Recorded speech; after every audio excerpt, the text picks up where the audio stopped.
Excellency, the First Lady of Edo State, my wife Betsy Obaseki, Your Excellency, the Deputy Governor of Edo State, who we are waiting for, but Mrs. Mariam Shaibu is here. The Honorable Minister for Education, who is ably represented by our friend and fan, Professor Boboye, the Executive Secretary of UBEC, the Speaker, Edo State House of Assembly, Honorable Kabiru Ajoto, the Chief Judge, Mrs. Justice Kwame, who is represented by Justice Ehigamusoy, the State Chairman of the All Progressive Congress, the ruling party, the governing party of Edo State, Barrister Anselm Ujezwa, members of the Edo State Executive Council, members of the Edo State House of Assembly,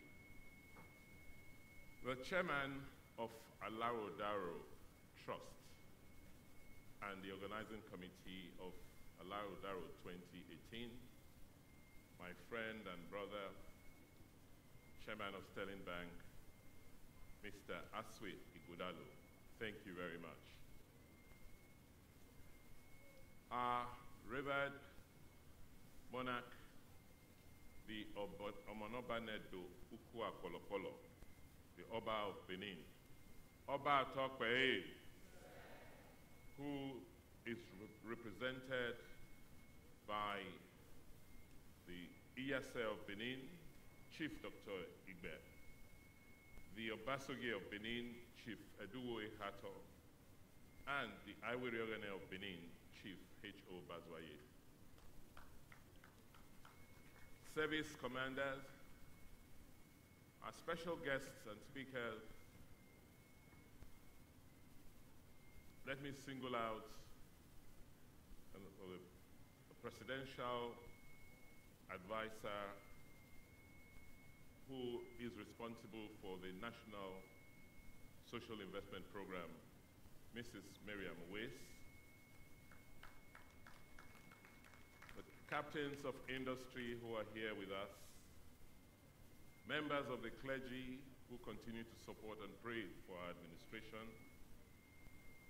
our royal fathers, my party stalwarts, APC,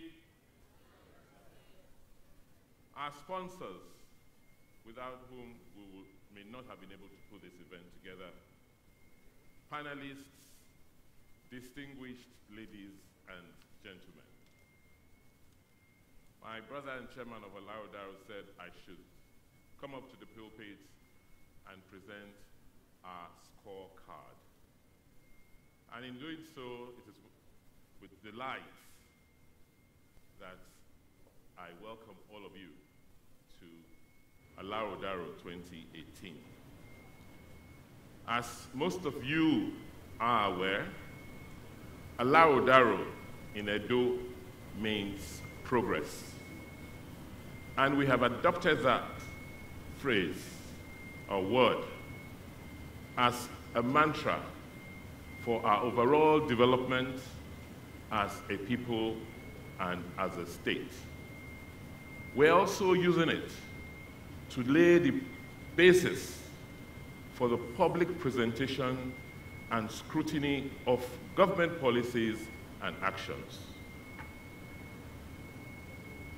ALAGHODARO presents us the opportunity to explain the challenges and achievements which we set out to achieve, as well as the progress and impact which our actions have had on our citizens. As was mentioned by the chairman, the first edition of ALAGHODARO was last year, 2017, where we termed it a State Investment Summit, which was dedicated to leveraging and deeply interrogating the issues on how we envision our future. a future in which Edo State should achieve prosperity, sustainable peace and security, as well as an all-inclusive socio-economic development. The sessions last year provided us with a platform for robust, evidence-based engagement and dialogue on a range of policies, investments, and reform imperatives which are required as a basis for the Edo Strategic Action Plan, which will drive our development agenda. Arising from the conclusions and the 8 priorities which we set out in ALAGHODARO 2017, it became evident that if we are to achieve the envisaged results and outcomes which we set out for ourselves, then we must shift emphasis to ensure that adequate attention and investment is placed on our most important resource, which is our people. It is only when we make the requisite investments in our people, that we will be guaranteed of the outcome we seek.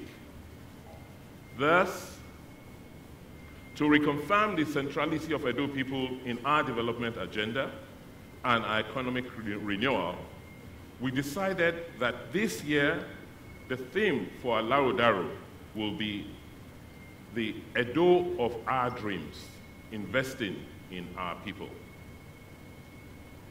Since we met here a year ago, we have continued to undertake reforms in things we've done in the past 12 months, which my chairman will term our scorecard. From the documentary, you can see that the scorecard is quite long. So permit me, for brevity and to save time to take most of our panel discussions, to limit myself to the abridged form of our scorecard. The full version is available on our website. In line with our determination to transform the education sector in Edo State, we have rolled out what we call Edo Basic Education Sector Transformation, codenamed Edo BEST. This is a total transformation of our basic education, which now emphasizes learning outcomes. The 4 key pillars to this transformation include the governance and institutional strengthening of our educational system and our school system, teacher professional development, and quality assurance to check on what is being taught, community engagement, and public-private partnerships where we now involve parents and the communities in what goes on in our schools. And lastly, improving the infrastructure and facilities in the school. To date, we have trained over 7,000 teachers on digital methods of impacting teaching and learning. And the results we have seen so far have been very, very encouraging and quite outstanding. A parent came to me this term, at the beginning of this term, to first congratulate us on the changes she could observe even in her her 6-year-old child who is in primary 1. After our pilot last term with 300 schools and 2,000 teachers, the parent walked up and said, "Governor, thank you, you're doing very well. My 6-year-old child is so eager to learn. My 6-year-old child is so eager to go to school. He is the first to wake up at home." Say the problem is getting further reforms in the education sector by consolidating our colleges of education into one. We now have 1 college of education with 1 faculty and 3 schools who have given us, can I say we have already been given? Who has given us a digital training center for our to train primary school teachers in Abudu. The school in Igwebe is going to be focusing on training secondary school and science teachers, while the one in Auchi will focus on training teachers for technical education, physical education, and special education. We have now finalizing the full accreditation of all the courses in the College of Education. Similarly, the revamp of the Benin Technical School is almost complete, having rebuilt new classrooms and workshops and improving the governance of the board for technician and revamp of the primary healthcare system. We are currently rolling out our first 20 prototype PHCs in all local governments in Edo State.